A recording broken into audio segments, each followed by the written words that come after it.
Okay, so I'll be starting class right now. Hi everyone, today we're doing our last lesson for the part 1 of Introduction to High School Chemistry.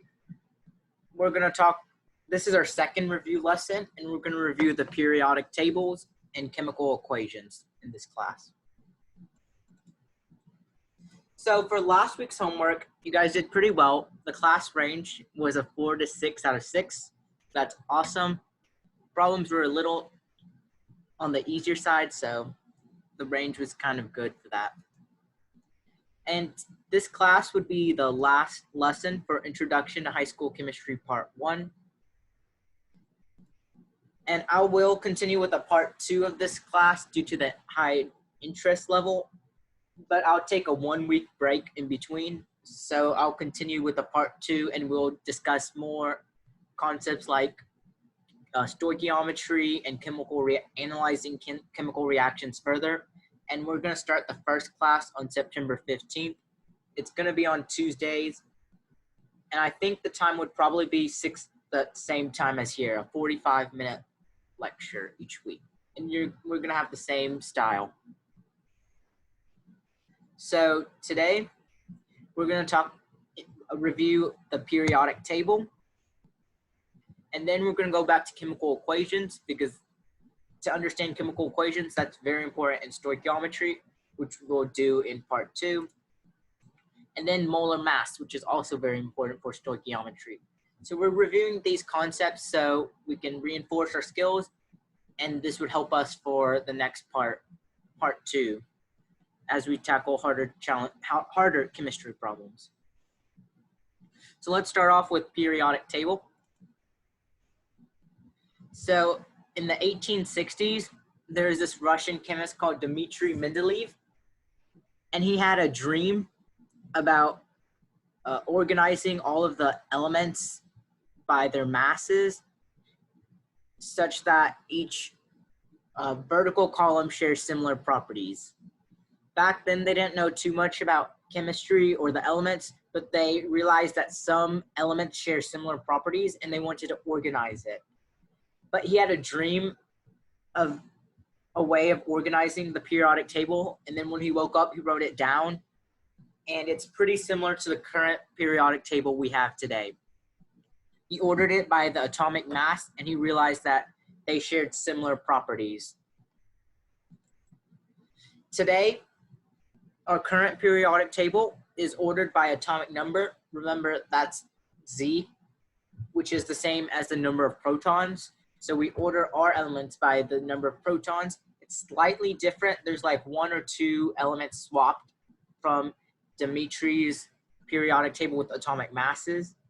But generally, most of the elements are in the same spot when we order it by atomic number.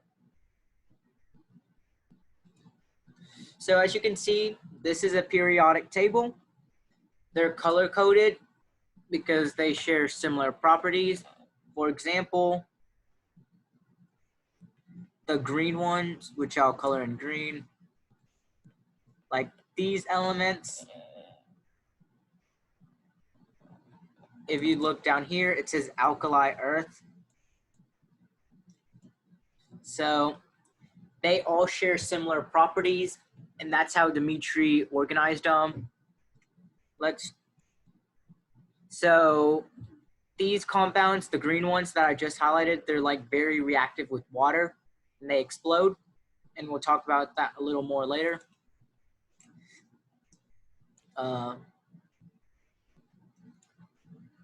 These compounds over here, the ones I'm highlighting in blue, they're called the alkaline earth metals. They're similar to the green ones, but they're slightly less reactive and have slightly different properties. And then over here, you get your noble gases, which I'm coloring in red. Those are extremely unreactive elements, like helium, which composes the sun. They're not too reactive at all. And they rarely participate in chemical reactions. So as you can see, each of the color-coded things have similar properties. And that's how Dmitry organized his periodic table. Okay, so now I'm going to introduce some terminology. So there's two things we need to know about periodic table. There's a difference between the period and the group. So let's first start with the period. So as you can see, period consists of the elements in one horizontal row of the periodic table. So period 1, I'll color in red. So these two elements comprise of period 1, hydrogen and helium. They're the two lightest elements, and they both make up the sun.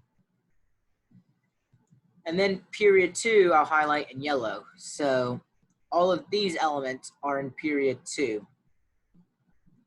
As you can see, there's a lot more elements in period 2 than period 1. And there's the same number of elements in period 3 as in period 2. But if you can see, like in period 4, there's a lot more elements. So a period doesn't need to have the same number of elements, but throughout a period, basically they're somewhat close in size. So all of the atoms of helium and hydrogen, which is period 1, H and He, they're roughly about the same size. And you could say that through a period, the same for period 2. They're roughly the same size. But as you go down a period, it decreases, the radius decreases slightly, but we're going to talk about that later. But generally they have the same size. But groups, they share more things in common. So a group consists of the elements in one column of the periodic table, and that's how Dmitri organized the periodic table, by groups. So he saw that, it's hard to read, sorry, but this is lithium, Li, and this is Na, sodium, which comprises of table salt, and this is K, which is potassium. So he realized that these elements are all pretty easy to cut with a knife, and they react very violently with water. So he realized that they share similar properties, so he tried to organize them by the properties. So that's the thing about groups. They share similar properties. I would like to mention that the period 2, so remember period 2,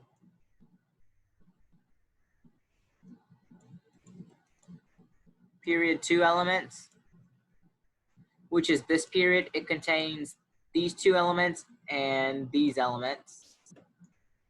They don't share as much properties with the rest of their elements as the rest of the groups. The reason is because they're kind of smaller, so they don't share necessarily the same properties. I'll give you an example. So right here is carbon, and that is the compound that makes up most of life. So it's an important compound, like humans have a lot of carbon in our body. A carbon can make a triple bond. So that means it shares 6 electrons with another carbon atom. So it can do that. However, all of the other elements, like in the same group, like silicon, germanium, tin, and lead, they cannot form triple bonds. They can only form single bonds. So those elements are more similar to each other than carbon. So that's one thing to note, that the period 2 elements are different from their group, but they still share some similar traits with their group. Okay. And it has similar properties, yes. So here's one example. So this is group 1, which is the alkali metals. So in this one, it's the ones in red. So lithium, sodium, potassium, rubidium, cesium, and francium. So as you can see, they're all very reactive with water. You can see in the beakers, they added ice, so it can like slow down the flames. But you can see with potassium, it basically already, the heat just melted the ice and it's a fiery flame. So when you add any of those metals in water, it gets a violent explosion. So that shows you one example of a trend that they all share.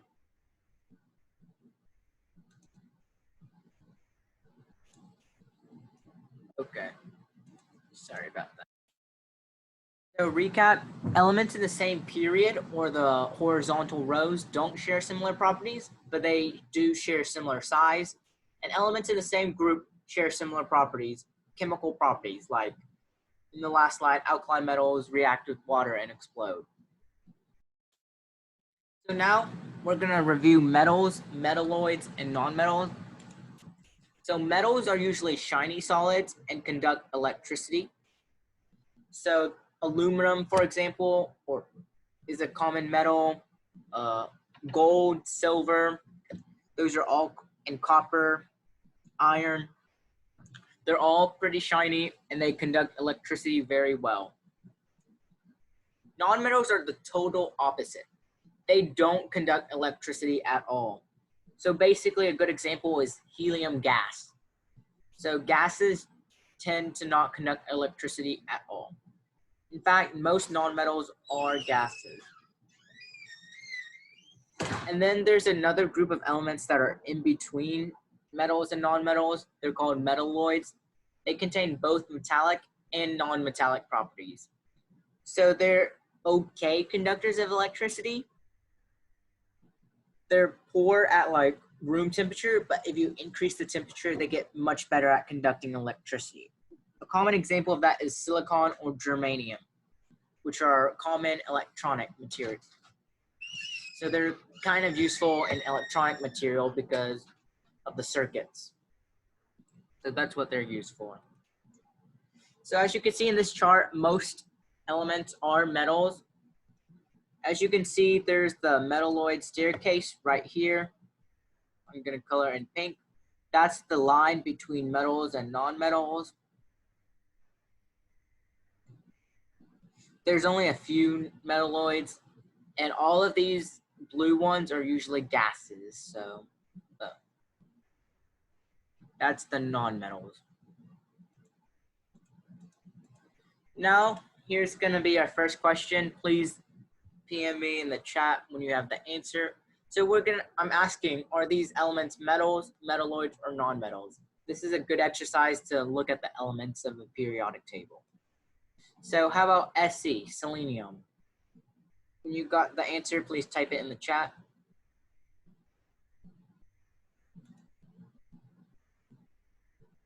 So is it a metal, metalloid, or non-metal?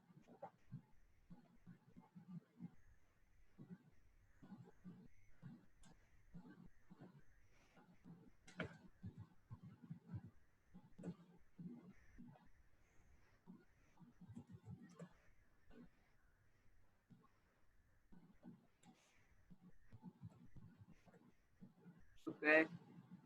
I'll give you a few more seconds to find Se.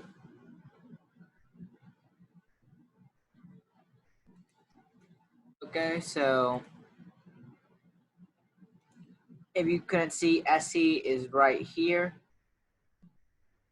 So I'll call this number 1. As you can see, the square is blue, so that means it's a non-metal.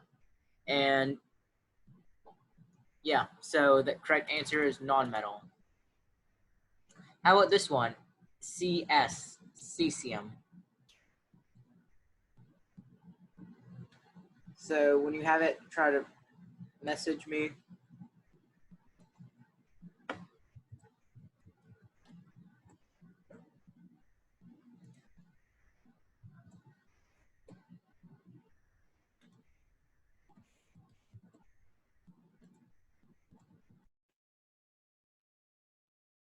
I know it can be a little hard to find. So I'll give you a few more seconds.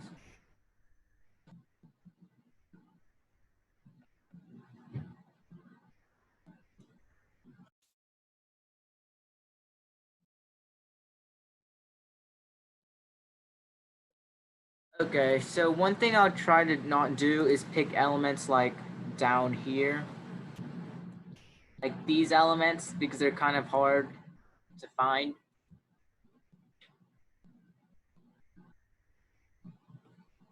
But CS is right here, and it is a metal. So many people already gone ahead and did silicon.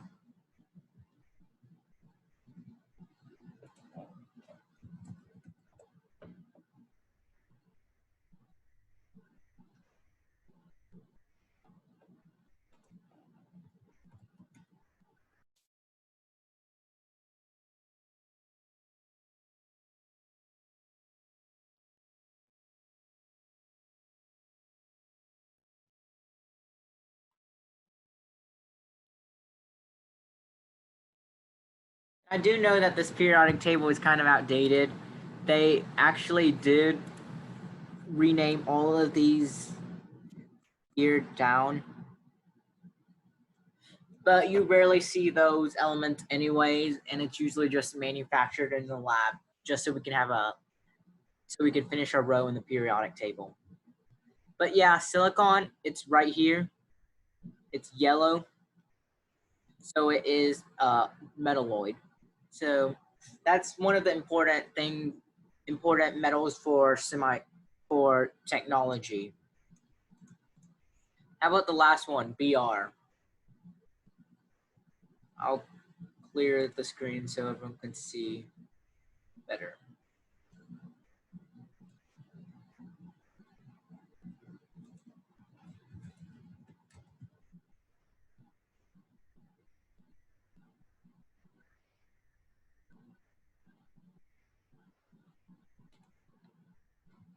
So I just had a notice that said that this meeting would end in 10 minutes. But would everyone, after we get kicked out, rejoin the same link afterwards? If not, if it doesn't work, I'll try to post something on Google Classroom and create a new meeting time. But sorry for the inconvenience about the Zoom. I just had a notice that said the meeting will end in 10 minutes.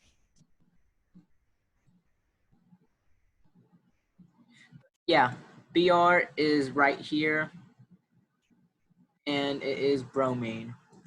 It is a non-metal. Sorry if this periodic table was kind of blurry, but it was the best one I could find. So now I'll talk about another trend called atomic radii. So as you go down a group, remember, a group is this way. A group is a column, and it shares similar properties. The atomic radii increases due to having a larger number of electrons. So in the first row, there's only one shell, like hydrogen. Hydrogen, it only has one shell, and it only has one electron, which I'll color in red. However, the second element, which is lithium, I don't know if you can see it or not, it's Li. It has two shells. It has 3 electrons. The first shell only has 2 electrons, and the second shell has another one, or 3.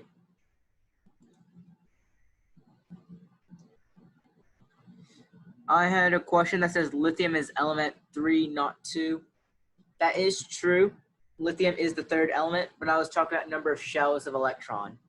So for shells of electron, each period has its own shell. So this period, which is period 1, which consists of hydrogen and helium, it only has one shell of electrons. As you go down to lithium, beryllium, boron, carbon, nitrogen, oxygen, fluorine, and neon, this is the second period, so it has another shell. I know it has 3 electrons, which I've drawn 3 pink spheres, but it only has 2 shells. But as you go down, it has more and more shells, so that's why the atomic radii increases as you go down.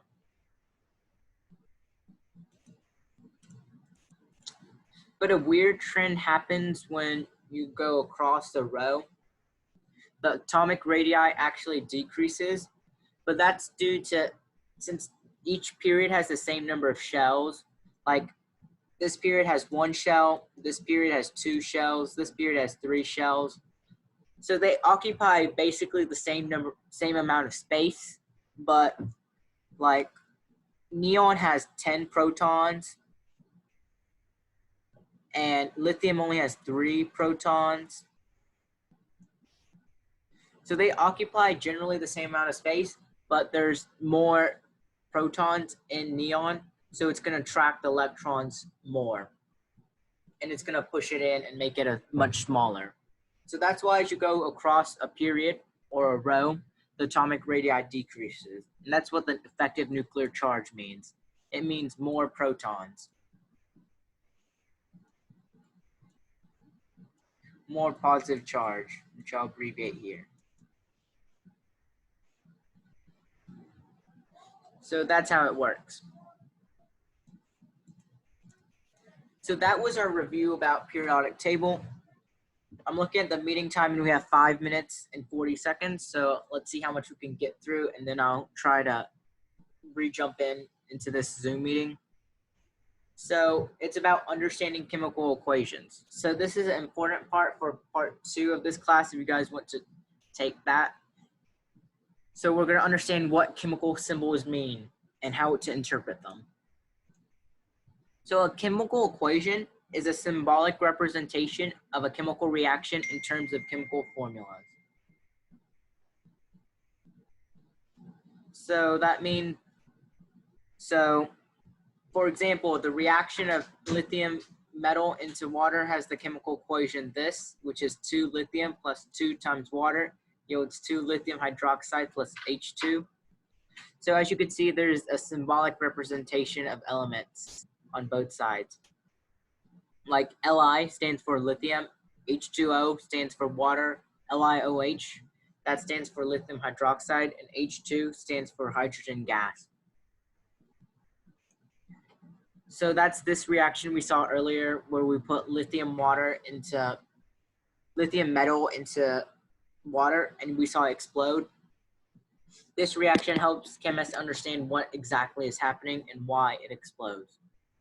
So actually the reason it explodes is because of the H2, the hydrogen gas, that's very flammable in air, so it'll cause a humongous explosion. So yeah, sodium is even worse. What? So for sodium, the reaction is even bigger. Yes.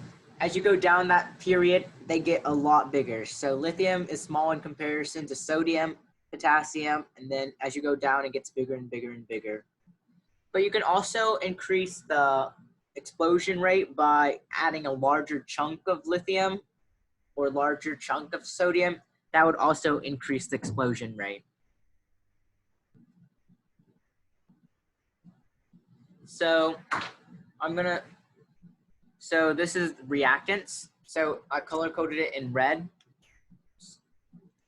So the reactants are the red substances I've highlighted. So Li and H2O, those are reactants. So a reactant is basically the starting material. They react together to form a product. So lithium, which is Li, and H2O are the reactants in this case. So we mix Li and H2O in the example I just showed you.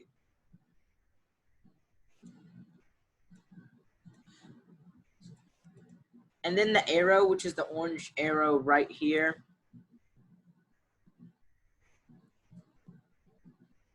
basically all that tells is it's saying that this is a reaction. So the left is becoming the right. That's what the arrow means. It's going to change into the right. Or react to form or yield, basically the same thing. And then on the right-hand side, you have something called the products. So basically that's what's formed in the reaction. So the products, LiOH and H2 are formed. And this is the reason for explosion. So this reaction releases heat and produces H2, and that just makes it a big boom. And then last thing about a chemical reaction, we talked about the reactants, which is the red Li and H2O, which start the reaction. The arrow sign means it reacts or forms, and the right-hand side is what forms. The only thing left to talk about is the coefficients. So the coefficients are the numbers in front of the reactants and products.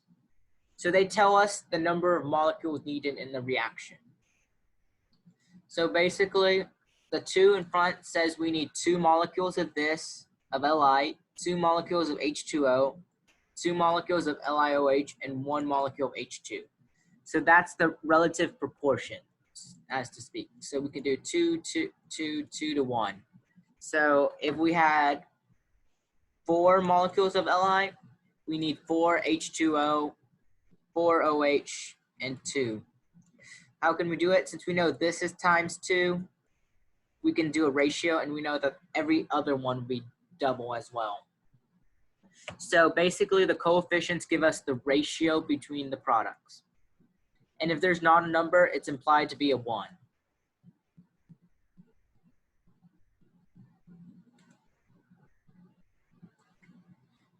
Okay.